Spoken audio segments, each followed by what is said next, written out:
The bell above the bank door chimed softly as Danielle Carter stepped inside, heels clicking on the polished marble floor. Dressed in a crisp navy blue pantsuit and carrying a leather folder, she looked like any other professional walking into a downtown Atlanta bank, poised, prepared, and purposeful. The room smelled of stale coffee and printer paper. A few heads turned, not out of recognition, but out of subtle curiosity. Danielle felt it immediately. The way white eyes lingered a second too long, the way the front desk clerk's greeting dropped in enthusiasm when she caught sight of her skin tone. Still, Danielle smiled politely. I have an appointment with Mr. Landon Wells at 11:30 regarding a small business loan. The clerk forced a tight-lipped smile and gestured for her to wait. Minutes later, a tall, gray-haired man in a tailored suit emerged.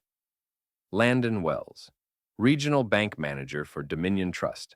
His smile didn't quite reach his eyes. Miss Carter, he said, shaking her hand with a limp grip. Follow me. They sat across from each other in a glass-walled office. Danielle opened her folder and began presenting. A detailed business plan, 5 years of financial projections, letters of support from community investors, and proof of her current assets. Wells barely glanced at them. He leaned back in his chair, folded his hands behind his head, and asked, You said this is for a cafe? Yes, Danielle replied. It'll be a fusion cafe and community space. Locally sourced, minority owned, and focused on economic uplift in underserved areas. Wells chuckled. Actually chuckled. Ms. Carter, I'm just going to be honest with you, he said, setting her paperwork aside. We typically look for more established profiles. And frankly, businesses like this don't usually make it in areas like that. Danielle's jaw tightened. Areas like what exactly? He waved her off. It's just statistics.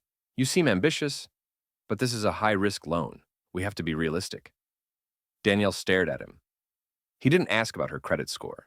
He didn't question her numbers. He didn't even read her plan. He had made up his mind the moment she walked in. After 10 more minutes of condescension and excuses masked as policy, Wells ended the meeting. I'm sure there are other routes you can take, he said. Maybe a community grant, something more suited. Danielle stood, collected her folder, and said only one thing. Thank you for your time. I'll see myself out. As she walked past the teller line, her chin high and spine straight, a fire burned in her chest. Not from rejection, but from recognition. She had been underestimated. Again. And that mistake would cost him more than he could imagine. The late afternoon sun filtered through the blinds of Danielle Carter's modest home office as she sat at her desk, flipping through the folder the bank manager had barely looked at. She didn't cry. She didn't rant. She just sat quietly, letting the humiliation settle. Not as defeat, but as fuel. She picked up her phone and made a single call. Hi, Aunt Marlene. Yeah, it's time. Marlene Carter wasn't just family. She was a retired corporate finance legend with a Rolodex full of CEOs and investors, and a sharp memory for every time someone doubted one of us. She'd built and sold 3 financial tech companies by the age of 50 and had quietly mentored dozens of black entrepreneurs since. I figured this day would come, Marlene said, her voice calm and deep. What happened? Danielle gave her a short version. The appointment, the smirk, the refusal, the patronizing tone. Marlene didn't sound surprised. We don't ask for power anymore, baby. We build it. The next morning, Danielle met Marlene at a private business club uptown, one that didn't advertise, but where deals worth millions were made over brunch. Sitting across from them were 3 people, an angel investor, a venture capitalist who'd backed several minority-owned ventures, and a former black banking executive who'd been ousted from his firm and was eager for a comeback. Danielle presented her plan again, this time uninterrupted.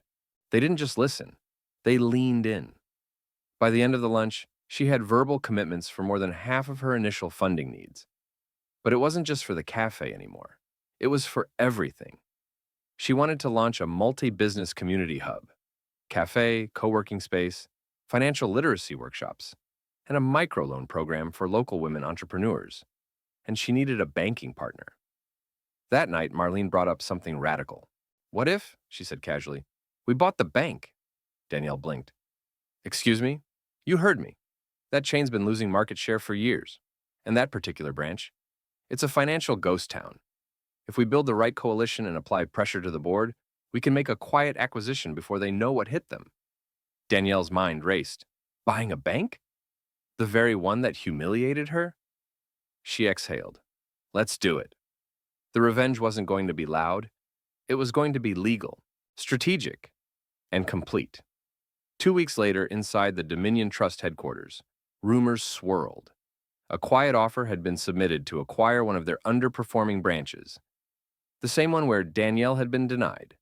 It came from a new LLC with deep pockets, fast lawyers, and silent backers. No one knew who was behind it. Yet, Danielle, Marlene, and their small but fierce team operated like a whisper. Fast, professional, precise. The LLC they'd formed, Carter Equity Group, was airtight. On paper, the purchase looked like just another corporate reshuffling. But behind the curtain, it was a masterclass in strategic retaliation. Danielle spent her days meeting with advisors, attorneys, and city officials. She didn't just want to buy a building. She wanted to build a legacy, one that would provide financial education, business mentorship, and generational wealth opportunities to Black families across the city. At night, she stayed up reviewing compliance documents, learning about FDIC regulations, and sketching out how she'd transform the branch into a hybrid financial center and empowerment hub.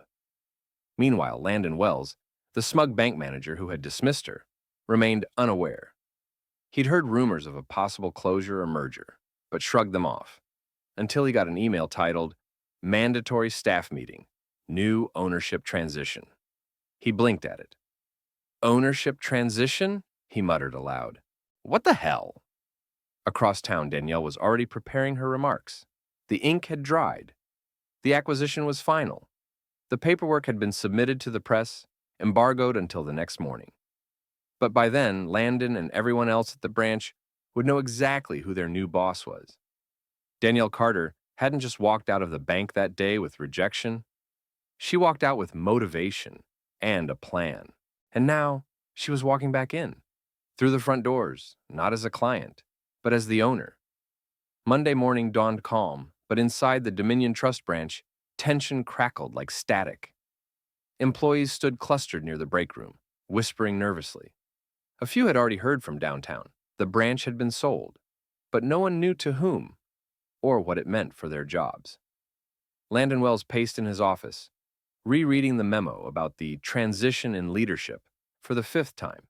No names, no explanations. Just a vague notice that a representative from the new ownership would arrive at 9 a.m. sharp. At exactly 8:59, the bank's glass doors slid open. Danielle Carter walked in. Same posture, same heels, same navy blue suit, tailored this time, with a silk blouse underneath and a silver pin at her lapel. But this time, she didn't go to the front desk. She didn't wait.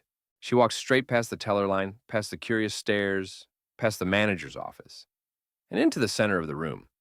Her voice rang out, clear and measured. Good morning, everyone. My name is Danielle Carter. As of today, I'm the new owner and managing director of this branch.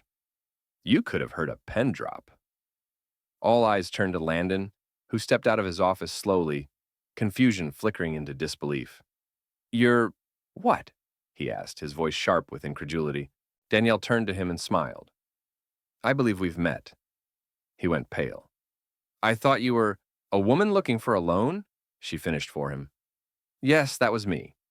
And now I'm the one reviewing performance, restructuring operations, and deciding who stays. Whispers spread like wildfire. Danielle addressed the staff. To those of you who've served this community with honesty and professionalism, I welcome you. For those who've judged customers based on bias rather than merit, those days are over. This bank will become something different, something better. She turned back to Landon. You told me businesses like mine don't succeed in neighborhoods like this, she said, her tone calm but cutting. Now, I'll be making investments to prove that wrong. Not just with words, but with action. Landon tried to regain footing. I was just doing my job. No, Danielle interrupted. You were doing your assumptions. There's a difference. She handed him an envelope. Your position is under review. You're welcome to stay through the transition or leave today. That decision, however, is no longer yours to make. And with that, she walked into the manager's office, her office now, and shut the door behind her. The staff stood frozen for a beat. Then, slowly, a few of them began to clap. Within 2 weeks, the branch was unrecognizable.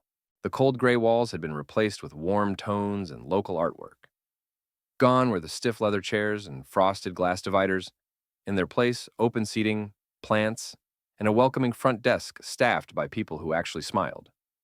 Danielle had renamed the branch under her new brand, Unity Financial. But the biggest change wasn't the decor, it was the mission. Danielle launched free weekly workshops in the bank's former conference room: how to build credit, apply for business loans, buy a first home, even how to create generational wealth.